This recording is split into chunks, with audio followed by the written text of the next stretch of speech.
Welcome to our channel. Today we're diving into the fascinating topic of deflation. You know that thing called inflation where prices keep going up? Well, deflation is basically the opposite of that. It's when prices go down over time. Sounds great, right? Who doesn't love a good sale? But like most things in economics, it's a little more complicated than that. So, what is deflation? Why does it happen? And should we be worried about it? Let's find out. So, what exactly is deflation? It's a decrease in the general price level of goods and services over time. Not just a sale on headphones, but prices falling across the board.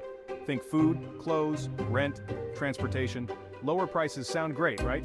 But there's a catch. Deflation can signal a struggling economy. Businesses make less profit, hire fewer workers. This can lead to slower economic growth, even a recession. Deflation can be a bit of a party pooper. To really understand the potential dangers of deflation, let's take a trip back in time to the Great Depression, one of the most severe economic downturns in modern history. Picture this, it's the 1930s, and the world is in the grips of a massive economic crisis. The stock market has crashed, unemployment is skyrocketing, and people are struggling to make ends meet. And as if things couldn't get any worse, deflation rears its ugly head. During the Great Depression, prices in the United States plummeted by roughly 10% each year. That might not seem like a lot, but trust me, it was a big deal. Imagine walking into a store and seeing prices 10% lower than they were just a year ago. Sounds great, right? But here's the problem. When prices are falling, people tend to put off their purchases. They think, hey, if I wait a little longer, I can probably get this even cheaper. This delay in spending creates a domino effect throughout the economy. Now, let's fast forward a few decades to the 1990s and early 2000s, a time when Japan found itself grappling with its own deflationary woes. After experiencing decades of rapid economic growth, Japan's bubble economy burst in the early 1990s, sending shockwaves throughout the country. Asset prices, which had been soaring to unsustainable heights, came crashing back down to earth, leaving behind a trail of bad debt and economic uncertainty. And as the economy sputtered, deflation began to set in, casting a long shadow over the land of the rising sun. Despite the government's best efforts to stimulate the economy through massive spending programs and interest rate cuts, deflation persisted, becoming a seemingly intractable problem. The Japanese experience serves as a cautionary tale about the difficulties of escaping a deflationary spiral once it takes hold. It underscores the need for policymakers to act swiftly and decisively to prevent deflation from becoming entrenched in the economy. Chapter 4. The Global Financial Crisis, a Deflationary Scare. Remember the global financial crisis of 2008? Amidst all the financial chaos and economic uncertainty, deflation once again reared its head, threatening to push the world into another Great Depression. As the crisis unfolded, global trade ground to a halt, credit markets froze up, and businesses and consumers alike slammed the brakes on spending. With demand plummeting worldwide, prices began to fall, raising the specter of deflation in countries around the globe. The situation was so dire that some economists warned of a potential deflationary spiral, where falling prices would lead to a vicious cycle of declining demand, economic contraction, and even lower prices. Fortunately, governments and central banks around the world took aggressive action to combat the crisis and prevent a deflationary meltdown. While these measures were successful in averting a full-blown deflationary disaster, the global financial crisis served as a stark reminder of the interconnectedness of the global economy and the ever-present threat of deflation, especially in times of economic turmoil. Chapter 5. The Euro Area, Flirting with Deflation. Let's hop across the pond to Europe, where the Euro area, home to 19 countries and over 340 million people, had its own close encounter with deflation in the aftermath of the global financial crisis. As the Eurozone struggled to recover from the 2008 meltdown, several member states, particularly those hit hardest by the sovereign debt crisis, faced significant deflationary pressures. Countries like Greece, Spain, and Italy, burdened by high levels of debt and struggling with competitiveness issues, saw prices stagnate or even decline as their economies sputtered. This deflationary trend threatened to further weaken their already fragile economies and put additional strain on the entire Eurozone. Faced with the growing threat of deflation, the European Central Bank took unprecedented action. launching a series of unconventional monetary policy measures to try to boost inflation and support the flagging economies of the euro area. While the ECB's actions were not without controversy, they ultimately helped to stave off a deflationary spiral and support the eurozone's fragile recovery. Chapter 6. Monetarist View, it's all about the money. Let's explore the monetarist view on deflation. Monetarists believe deflation is a monetary phenomenon. They look for clues in the money supply. Milton Friedman argued deflation is caused by a contraction in the money supply.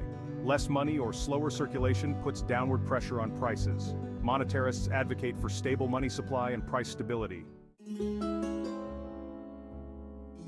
Chapter 7. Keynesian View, Demand is King. Next up, we have the Keynesians, named after the influential British economist John Maynard Keynes. Keynesians take a different perspective on deflation, viewing it as a symptom of inadequate aggregate demand in the economy. Think of them as the economic detectives focusing on the spending side of the equation.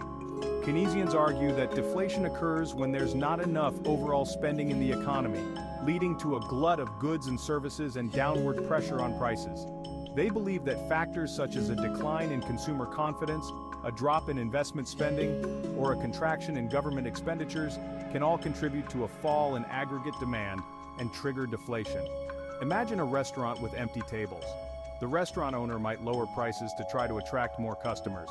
But if people are simply not hungry or don't have enough money to spend, even lower prices might not be enough to fill the seats. To combat deflation, Keynesians advocate for policies that stimulate aggregate demand, such as increased government spending, tax cuts, or lower interest rates. Chapter 8. Austrian school deflation isn't always the villain.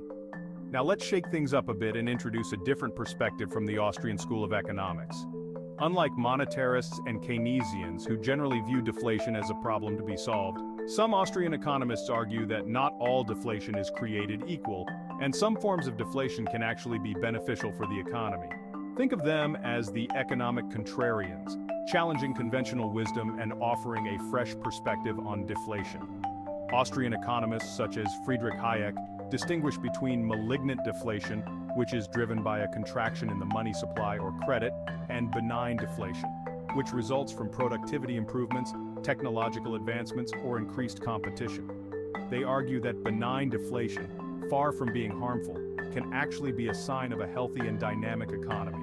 When prices fall because of increased productivity or lower production costs, it can benefit consumers who enjoy lower prices and an increase in their purchasing power.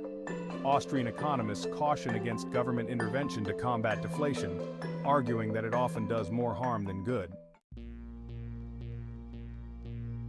Chapter 9. Bank of Japan's Perspective, a long and winding road. Finally, let's travel back to Japan to learn about the Bank of Japan's perspective on deflation, shaped by the country's long and often frustrating battle with this economic phenomenon. After grappling with deflation for decades, the Bank of Japan has gained valuable insights into the challenges of escaping a deflationary trap and the importance of managing inflation expectations. Imagine being a central banker tasked with steering an economy out of a deflationary spiral, trying to convince people that prices will eventually start rising again, all while facing skepticism and a deep-seated fear of deflation. The Bank of Japan has learned that deflation can become deeply entrenched in an economy, making it extremely difficult to reverse.